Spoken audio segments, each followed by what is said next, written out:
let's go ahead and talk about what are some of the things offensively that I did see that improved, on this team. And like I said, I was prepping for a video yesterday, and one of the things that I noticed first off, and this is one of the things that I noticed during the game as well, was there was a clear difference in how the running game was operating. And when I say that, I kind of brought this up when I was talking about what makes the air raid in terms of how Dana Holgorsen runs it. What makes it? What are the schemes that can make it blend with some of the things that we've already been doing to improve upon the things that we need to work on? And one of the things I talked about was the wider splits within the O line, and the wider splits between the O linemen that would lead to some more running lanes. And for those guys who kind of slice and dice their way through a defense, right? They can get through that running lane a little easier, get to the second level, and then they could start to kind of work. And you saw Emmett Johnson doing that a lot, right?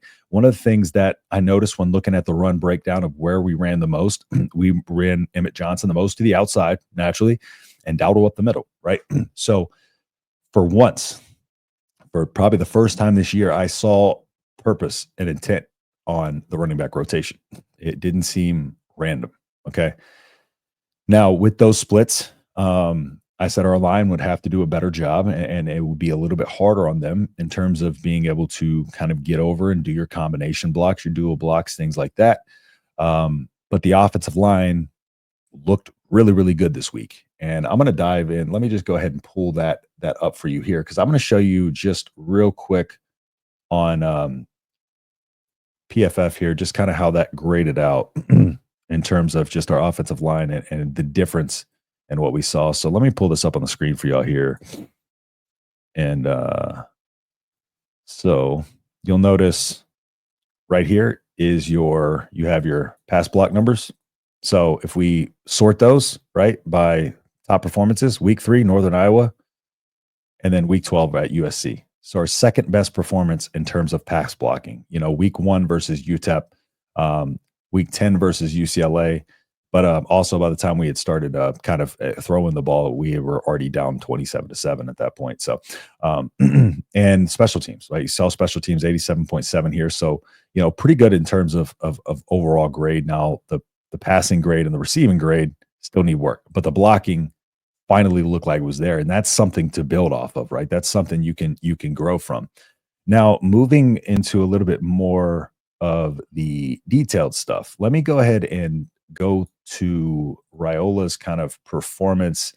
And I'm going to show you last week versus UCLA. And then I'm going to show you versus USC. And let me get some of these comments off the screen, and then I'll go through those in just a second. So let me share this tab. All right. So this is UCLA week. So you see right at the bottom, UCLA. Okay. And we're going to look at kind of the breakdown of how that went. So kept clean, right? You see he was kept clean in 56.3% of the dropbacks, pressured in 43.8% of the dropbacks. Okay. And bring that over here to the USC game, kept clean in 83.7% of his dropbacks, under pressure in only 16% of the dropbacks. Okay, so right there you can already see a huge difference. But there were other elements to this that, besides just the line blocking better. Let's look at the blitz number there. You see blitzed 51.2% of the time, or actually blitzed less against UCLA and pressured more. Okay, but here's a big one right here. So let me go back to this, and I'm going to show you versus UCLA. Play action, 37.5% of the time. No play action, 62.5% of the time. One of the problems here is when you run play action, you need to run it off of an established run game, right, for it to work. The whole reason about play action is to bring the eyes, bring the second level defenders down, try to make them take a step in so you can beat them wherever you're trying to beat them on the field, right? It's just draw them down, draw them away from their assignment a little bit, try to make them bite on the run, of course. And we weren't really having success, whether it was play action or no play action, right? 62.3, 65.2, 60. So you really weren't having a benefit, too much of a benefit from either one. Now we roll over to this game. And this is where I'm talking about, I think, there was a little bit more purpose into how we run our offense. It wasn't just, this is how we're going to run our offense preemptively coming into the game and just run that for what it is. What you're going to see here is only 9% of play action were run in this game versus 90.7%. Now, compare that again to the UCLA game where it's 37% of play action, 37% of play action down to 9%. So just a big jump there in terms of just that entirety of that concept. And then you get down a little further. Let me scroll this down a little bit more. And we got our passing depth here. Now, let me pull my notes over here. So I got my notes on a Word doc. Okay, so, oops, wrong one. Sorry. All right. So passing concepts and play action improvements and no play action. Passing depth is what I want to go over next. So let's go over here. So this is what I wanted to focus on next. So we're going to go back to the UCLA game again. And we got that right here. So let's share this tab. Okay, so when talking about the UCLA game, we had deep left, right? But instead of focusing on the best numbers, I want to focus on where are the areas of the field that we target more. Okay, so against UCLA, we had 14.8% to the intermediate center. Deep center was 7.4%. Short center 22.2%. Behind the line of scrimmage middle 14.8%. But there you see the grades to go along with those. 14.8%, 64.8, right? That was our grade. Okay, 22.2% of the time, the plays we run is a 55.3. You have the intermediate center. And this is one of the biggest things I talked about with Holgorsen's offense coming in was the ability to take advantage of the short to intermediate pass game and the fact that we had not taken enough advantage of the short middle of the field and had any success with it, right? Right here, you six completions off of it, but we 3.3 yards per, like it was just, there was nothing working over the middle. So with the air raid, you spread the offense a little bit wider. You get everybody a little bit wider across the field and it opens up the middle of that field a little bit more. So intermediate center right here, 14.8, 34.9 was our grade. Now, this is just 1 week change under Dana Holgorsen. Let's go back to those same things. So deep left, 10.5, do that a little bit more. Short center, 31.6% at a 72.4 grade, 12 for 12, 100% completion percentage, 9.3 yards per attempt. You want to talk about efficiency? That's efficient, right? The whole time I've been kind of talking about this short to intermediate passing game and how we're not having success there. And we keep trying to string things out wide. We keep trying to run the ball when it doesn't make sense. So we finally spread the field out a little bit, try to come back over the middle of the field and start taking advantage of the short center. Look what happens.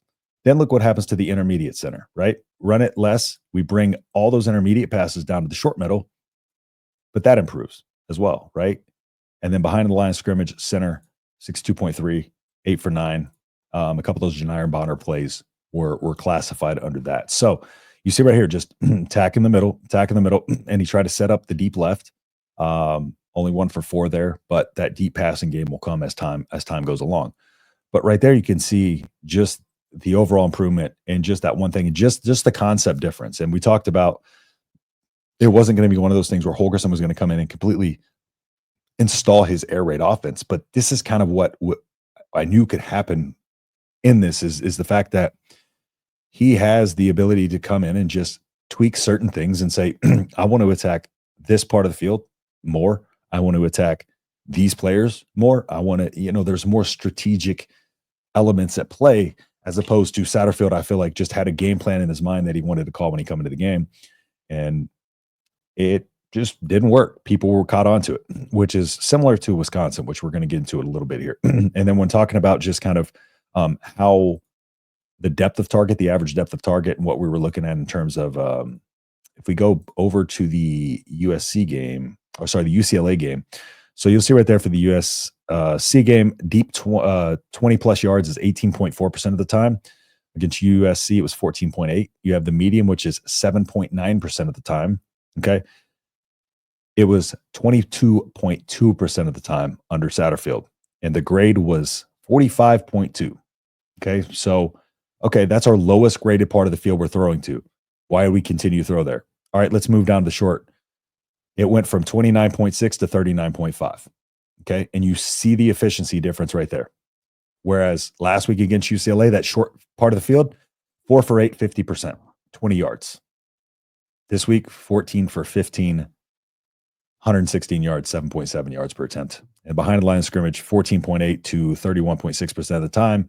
But we also see the improvement in efficiency there. And I will say some of the behind the line of scrimmage stuff, the scheme stuff, or the screen stuff I'm talking about as well.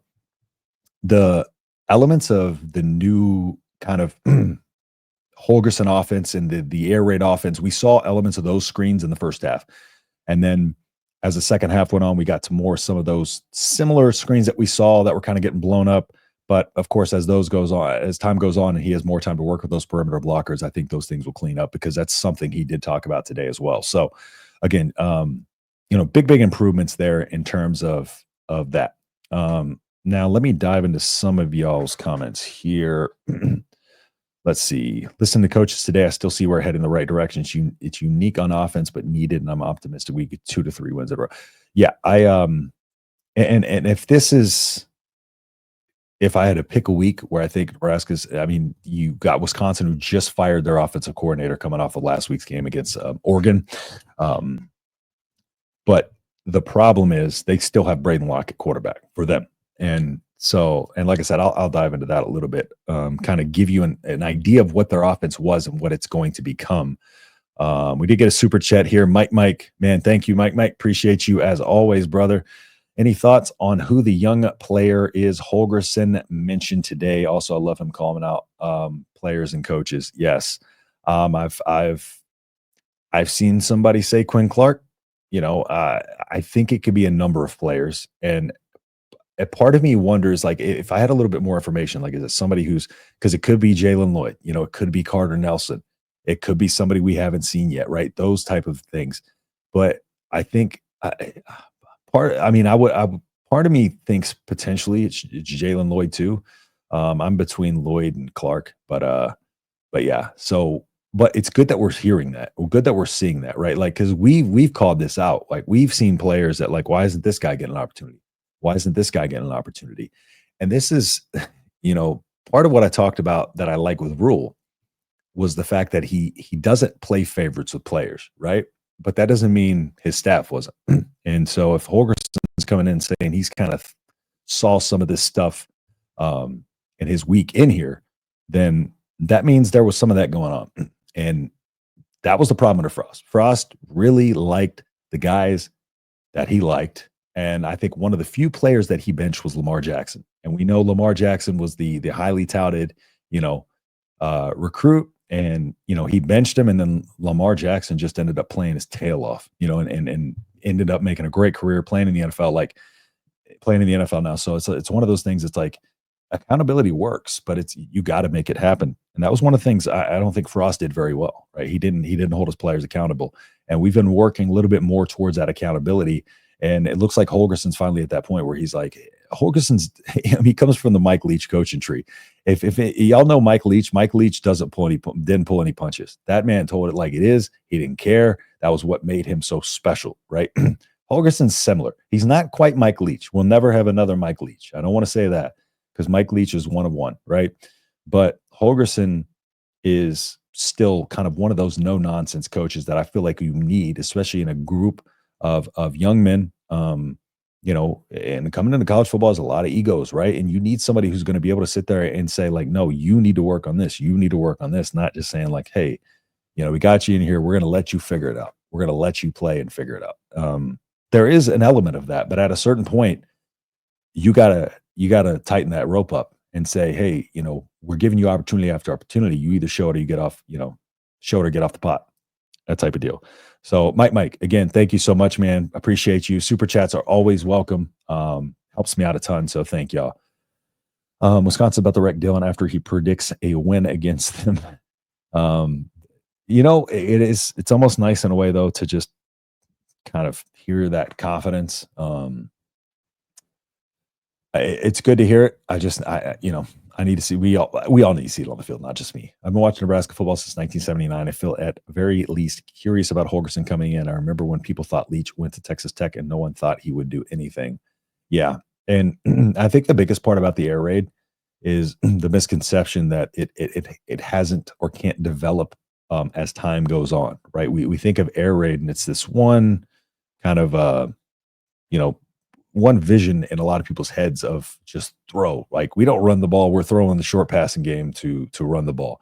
And there are elements of that, yes, and that was how it was, but it's adapted over time. Like I said, Holgorsen's offense averaged over 220 yards per game at rushing the ball in 2016 at West Virginia.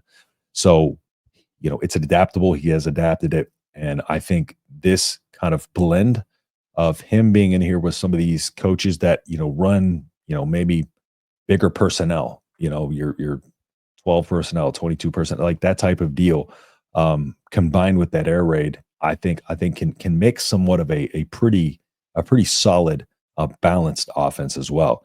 But right now, it's a matter of two. We got a quarterback who's not confident. We got to get his confidence back, and we just got to get rhythm. I think that's the biggest thing. Is just this offense has been out of rhythm for so long that it seems like every opportunity that Nebraska has to get momentum, something stalls it. And I think a couple of those breaks where, the defense maybe snags one of those interceptions and kind of gives the offense an opportunity to get the ball back with a chance to get a lead or something like that. But I think the biggest thing right now is just the offense isn't building enough momentum to be able to sustain enough drives. And the defense, while they're doing a good job, just overall, we need playmakers, right? We need, I understand that we missed a few of these plays, but that's the problem, right? Like we need guys who are going to go out there and make plays, and not only make plays when the plays are there to be made, to go out of their way to make a play, right? So we have guys who are in the right position when plays are there to be made, not making them. So we got to make those, but not only that, we got to get to the point where like some people are just kind of causing havoc on plays, and it's I feel like we haven't had that in a while. I'm a Texans fan because I'm from Houston, so. I was watching the Texans last night, and the Texans defense is incredible with the way they swarmed after the ball and they force turnovers and all this. And it's like players make plays, right? And when is the last time I feel like Nebraska's had just kind of that guy who can go in there and just consistently punch the ball out, or just that one guy you point to on defense? And I know Ty Robinson, but the way Ty Robinson operates with his his defense is not, it doesn't always show up in the stat sheet. But Ty Robinson's an incredible player, right? He's going to go to the NFL. But what he does doesn't always show up in the stat sheet. A lot of what, he does on the defensive line is really kind of either taking on numbers so that way he can get more numbers for the defense versus the offense, because that's part of the 3-5 is you want to try to utilize as many people on the defensive front to take up as many blockers as you can, so that way there's less blockers for your second level. And so part of his and Nash's job too is to wreak havoc, and they do a good job of that. And I think we got some guys who can fill into that role. Vincent Shaver's going to be absolutely incredible. The way he flies the ball, I think he can be one of those guys that just makes plays. And right now, I think he's, as the game slows down for him, because, he's just, like I said, he just flies to the ball. He's just a ball player. He wants to be out there. He's having fun. I think he's the type of guy who can fly the ball and make some of those plays when he knows that they're there to be made. So I love hearing the coaches are not happy with running backs and wide receivers, hold everyone accountable. Agree.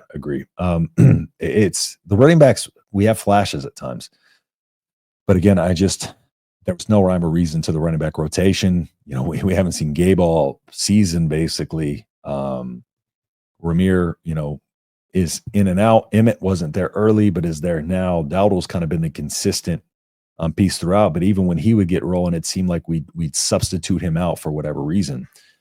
But yeah, I agree with you. It's really good. It's really good to hear it like called out for sure. Comments about the receivers and running backs. Yes, sir. Agreed. I thought the running backs did well. Mike, another super chat also makes me think he is our OC next year. Otherwise, he would step on. Oh yeah, 100%. I agree. I definitely think he'll be our OC next year. I think this is all kind of a introduction to the players, see how they like him, see how the fit is. And, I think that's why this move was made at the point it was in the season, because, again, Matt Rule isn't the type to usually make midseason changes. But I feel like in this instance, you have players that are going to want to be going to the portal potentially. And so you make this a little bit early. That way you can kind of feel it out. Your offensive players can get time to build a relationship with him, and that relationship will help you kind of retain more players for sure. So, but I do absolutely. I think he's going to be our offensive coordinator next year, no doubt. Thank you for the $5, Mike. Again, I appreciate you, brother. Always. Um, okay, let's see. Where was I?